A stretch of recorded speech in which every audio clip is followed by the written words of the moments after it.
Oke,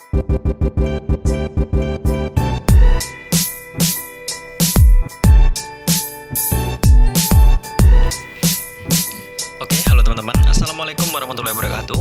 Pada pertemuan kali ini kita akan melanjutkan pembahasan yang kemarin ya tentang simulasi tentang game design, pemanfaatan elemen formal juga elemen dramatis dalam game mini battle royale Hero Genius. Oke.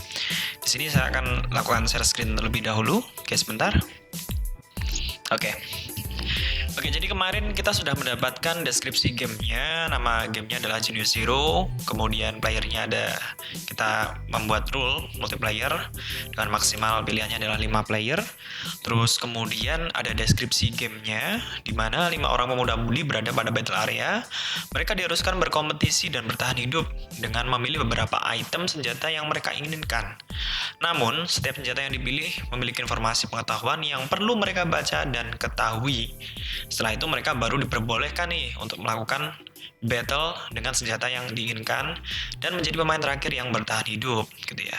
Untuk genre gamenya adalah Battle Royale dan platformnya Android gitu ya. Jadi di tahap ini kita sudah mulai membahas mengenai physical prototype dan juga digital prototype gitu ya. Di tahapan physical prototype ini nggak usah ribet-ribet, teman-teman cukup siapkan kertas dan juga alat tulis seperti ini ya, bahan paper prototype-nya, dan kemudian lakukan sketsa mengenai konsep game yang mau teman-teman bawa itu seperti apa. Biasanya di paper prototyping ini, kalau teman-teman memang pinter gambar, terus kemudian ada inisiasi untuk membuat karakter sendiri seperti itu, teman-teman diperbolehkan menggambar dulu di kertas, kemudian melakukan digital painting, habis itu diterapkan di dalam aset gamenya teman-teman. Cuma kali ini kan karena ini adalah sebatas mini simulasi dan saya hanya menunjukkan paper prototype itu bentuknya kurang lebih seperti ini, maka di sini saya tidak akan menunjukkan lebih detail mengenai seperti penggambaran animasi, kemudian digital animasinya itu seperti apa. Nah, di tahap visual prototype ini saya cuma menggambarkan layoutnya itu dari top view gitu ya. Kalau pengen lebih jelas, sebentar saya akan bukakan dulu. Oke, seperti ini. Oke. Nah, sebentar saya kecilkan terlebih dahulu. Oke. Oke, segini aja cukup. Nah, oke. Oke, jadi di tahap physical prototype ini saya menyiapkan beberapa peralatan seperti spidol warna gitu ya. Terus kemudian ini kalender ini.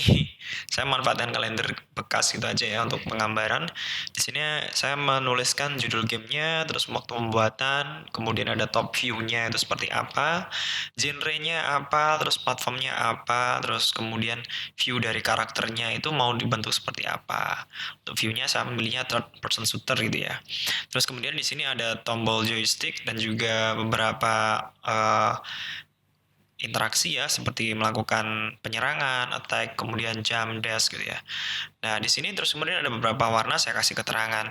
Jadi saya menggambar semuanya itu di kertas terlebih dahulu, terus saya mengamati kira-kira ada yang kurang nggak ya, ada yang perlu ditambahkan atau enggak ya, terus juga menerima masukan kira-kira enaknya bentuknya seperti apa gitu ya. Terus kemudian kalau di tahap paper prototyping ini selesai gitu ya, kalau di tahap paper prototyping ini selesai, dilanjutkan menggunakan digital prototype.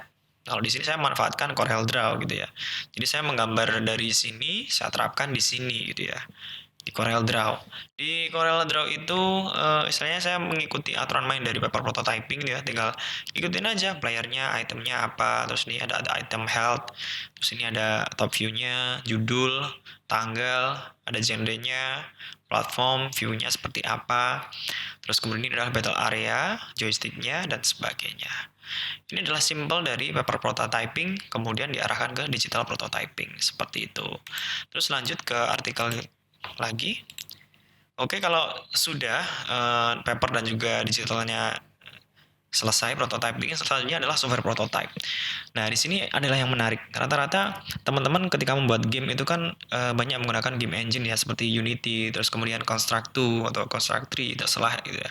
Cuma biasanya terbatas, kita tuh nggak produktif karena harus mempelajari bahasa pemrogramannya dulu, terus kemudian belum lagi mikirin asetnya, bikin karakternya, bikin library-nya, atau mungkin memang sudah ada beberapa aset yang sudah disediakan di software tersebut, cuma kita belum tahu caranya memakainya. Di sini saya punya alternatif bagaimana membuat sebuah game itu tanpa melakukan coding, tetapi esensi dari mendesain gamenya itu dapat gitu ya. Jadi saya merekomendasikan untuk teman-teman memakai yang namanya Structd. Jadi di Structd ini teman-teman bisa membuat sebuah game 3 dimensi tanpa coding tentunya, dan boleh dilihat langsung aja hasilnya seperti apa di artikel saya ini. Oke, jadi di software prototyping ini teman-teman itu bisa mengembangkan game dalam bentuk 3 dimensi. Ini adalah beberapa karakter yang sudah saya pilih, dan enaknya itu di sana juga terdapat banyak library mengenai item weaponnya. Jadi weaponnya ini macam-macam. Terus kemudian kita bisa menyusun nih environment atau istilahnya lingkungannya itu seperti apa. Apakah ada gedung-gedungnya, ada kastil, itu ada, tinggal milih aja, tinggal drag and drop. Terus kemudian di sini juga ada interaksinya. Nah, bisa dikasih interaksi gitu ya. Jadi interaksi, katakanlah sebentar ini saya zoom aja ya biar kelihatan ya. Nah, jadi di gambarannya sebelum player itu mengambil senjata mesti selalu ada edukasi informasi. Maksudnya seperti ini. Nah, contohnya ketika ada karakter ini mau mengambil senjata yang namanya magic wand gitu ya. Maka akan ditanya, aku ingin memakai senjata ini. Langsung informasi dari edukasi, ada hal yang perlu kamu ketahui tentang algoritma. Ditanyakan, apa itu algoritma? Algoritma dalam bahasa pemrograman komputer adalah langkah-langkah dalam menyelesaikan masalah. Siapa penemunya? Dijawab lagi, dia adalah Al-Khwarizmi. Dan kemudian dialog informatifnya selesai. Nah, ini walaupun sifatnya hanya sebatas informasi, paling nggak kan sudah memberikan unsur edukasi. Jadi tujuan kita istilahnya membuat game yang sifatnya itu mengedukasi dengan prinsip bermain sambil belajar bisa diterapkan dengan model sesederhana seperti ini gitu ya. Nah, terus ini adalah tampilan ketika kita membuat sebuah Structd gitu ya. Jadi tampilannya seperti ini. Jadi sudah ada joysticknya, terus kemudian sesuai layouting ya, ada dash, jump, terus kemudian ada interaksi lompat, lari gitu ya. Dan ini adalah karakter ketika menemukan senjata, terus harus ada dialog informasinya terlebih dahulu, baru bisa di pick up ya. Ini kayak semacam senjatanya Harry Potter gitu ya. Tidak hanya bentuk satu senjata ini, teman-teman juga bisa menggunakan senjata seperti panah. Nah, kalau menggunakan panah itu bisa melakukan aim gitu ya, atau istilahnya mengkeker gitu ya, atau membidik gitu ya. Nah, ini adalah gambaran dari prototipe game Genius Zero. Nah, ini cukup recommended dalam artian kalau teman-teman pengen melakukan software prototyping, saya sarankan bisa menggunakan Structd seperti ini. Atau kalau memang teman-teman itu istilahnya suka langsung membuat dalam artian menggunakan Unity atau game engine, terserah, itu dipersilakan. Ini adalah salah satu alternatif saja. Dan ini adalah beberapa tampilan dari gambar prototype dari game Hero Genius ya, atau Genius Zero ini ya.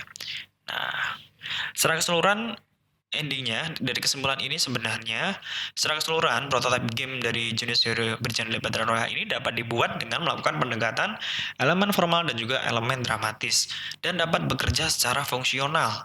Namun diperlukan validitas terkait uji coba penggunaan agar memanfaatkan kedua elemen tersebut bisa dirasakan manfaatnya.